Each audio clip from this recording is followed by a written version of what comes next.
Samantala, sugatan ang isang driver matapos mahulog ang kanyang kotse sa creek sa Araneta Avenue, Quezon City. Ayon po sa MMDA, sumabog ang gulong ng sasakyan saka humampas sa railing at nagtuloy-tuloy sa creek. Saksi si Cesar Apolinario. Hindi lang nakababad sa creek kung saan ito nahulog bago mag-alas 6 ng gabi. Pasag din ang windshield at mga salamin ng kotseng ito nang datnan ng mga otoridad sa kabaan ng Araneta Avenue sa Quezon City.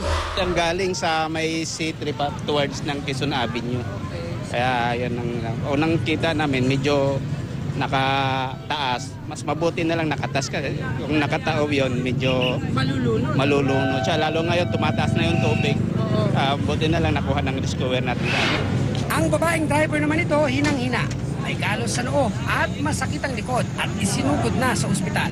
Ayon sa mga responding MMDA traffic constable.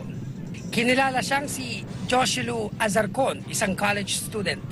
Nahirapan silang galawin yung biktima kasi ang dinadaing niya ulo at itong spinal. Kaya mahirap talaga angatin. Ayon sa MMDA, matapos masabugan ng gulong ang sasakyan, humampas ito sa railings at nagtuloy-tuloy sa creek. Inaalam naman ng traffic sector ng Quezon City kung nangyari nga ang pagsabog umano ng gulong na hindi raw nakita ng mga nakausap nilang saksi.